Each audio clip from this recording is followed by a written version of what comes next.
Yeah, applaud once in a while. It gives me a chance to get a drink of water. Another problem, a third problem with this news story is that it contradicts the second story. So let's take Flight 77. According to the second story, the military was notified at 9:24 that morning, and they scrambled airplanes, fighters from Langley Air Force Base at 9:30. That was on the September 18th, 2001 is when NORAD, the section of the military that protects North American airspace, put out this timeline. And then when its leading generals came to testify to the 9/11 Commission in 2003, when the Commission first got started, they told that story again. And they said, yes, we were notified at 9:24, and then we scrambled planes at 9:30 in response to knowing about Flight 77.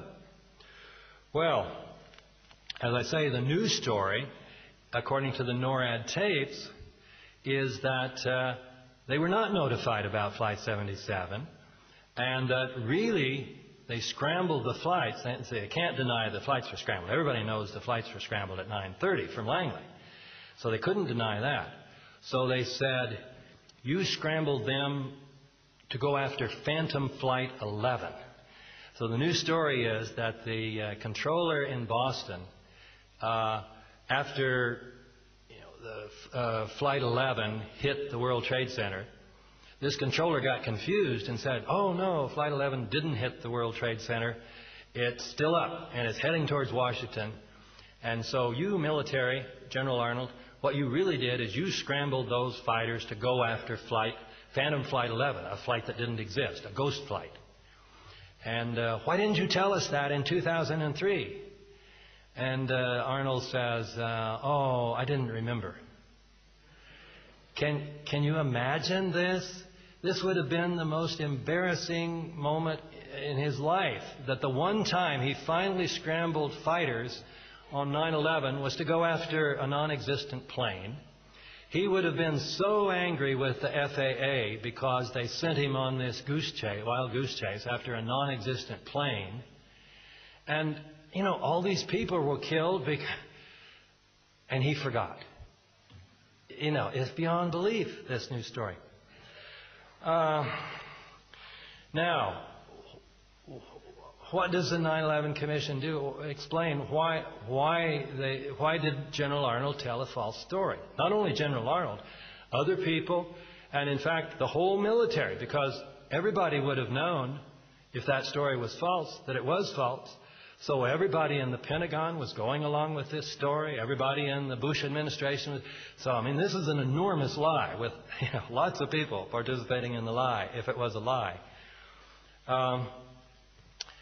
And so in my 9/11 Commission report book, I asked the question. I said, all the Commission said was Arnold's statement was incorrect. But that means he either had to be confused just a few days after 9/11, or he was lying. Well, it's hard to believe he could have been confused just a few days after 9/11, so he must have been lying. But they didn't raise that question. But now more recently they have. So in that article in the Vanity Fair that they used this Michael Bronner to tell this news story, Michael Bronner, incidentally, was one of the producers for United 93.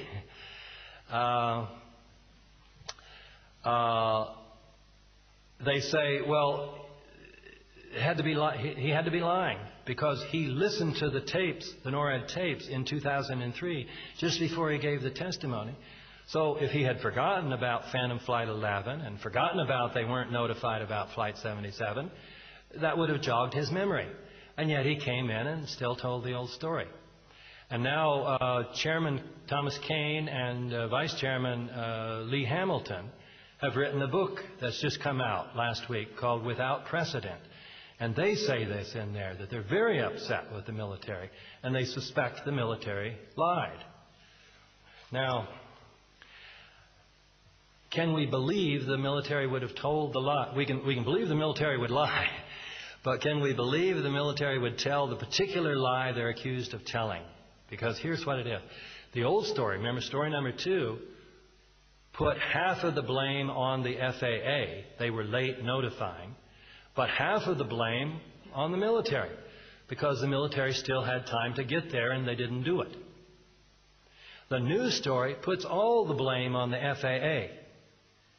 They didn't notify the military at all.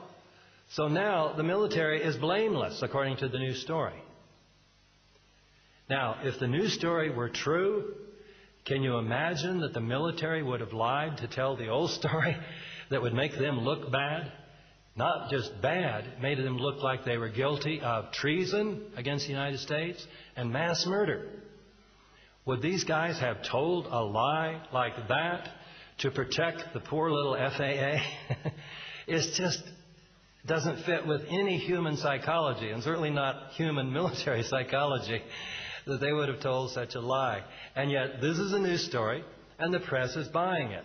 The New York Times had a very long editorial in which they summarized this new case as told in the Vanity Fair article, and just they as we say, swallowed it hook, line, and sinker. Okay. There are lots of other problems, lots of other facts, and you can read those in my book if you like, that show the new story. It just is impossible.